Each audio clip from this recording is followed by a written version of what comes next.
Chapter 22. Later on, God tested Abraham's faith and obedience. "Abraham," God called. "Yes," he replied. "Here I am." "Take your son, your only son, yes, Isaac, whom you love so much, and go to the land of Moriah. Sacrifice him there as a burnt offering on one of the mountains, which I will point out to you." The next morning Abraham got up early. He saddled his donkey and took 2 of his servants with him, along with his son Isaac. Then he chopped wood to build a fire for a burnt offering, and set out for the place where God had told him to go.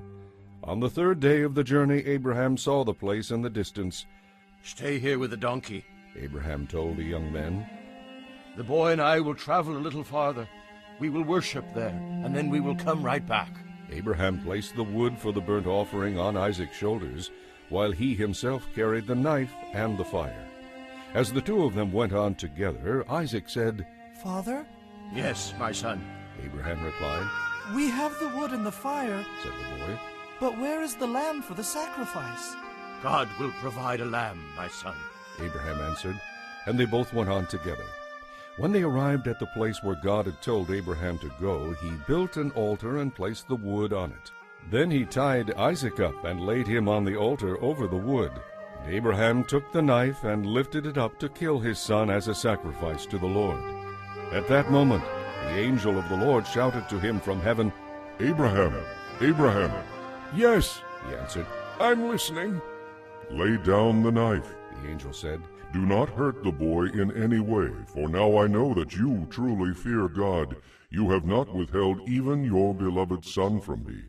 Then Abraham looked up and saw a ram caught by its horns in a bush. So he took the ram and sacrificed it as a burnt offering on the altar in place of his son. Abraham named the place, "The Lord will provide." This name has now become a proverb. On the mountain of the Lord it will be provided. Then the angel of the Lord called again to Abraham from heaven.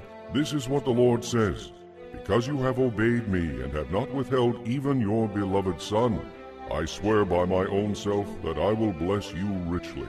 I will multiply your descendants into countless millions, like the stars of the sky and the sand on the seashore.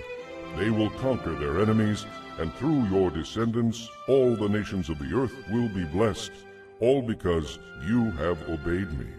Then they returned to Abraham's young men and traveled home again to Beersheba, where Abraham lived for quite some time. Soon after this, Abraham heard that Milcah, his brother Nahor's wife, had borne Nahor 8 sons. The oldest was named Uz, the next oldest was Buz, followed by Kemuel, the father of Aram, Kesed, Hazo, Pildash, Jidlaph, and Bethuel. Bethuel became the father of Rebekah. In addition to his 8 sons from Milcah, Nahor had 4 other children from his concubine Reumah. Their names were Teba, Gaham, Tehash, and Meacha.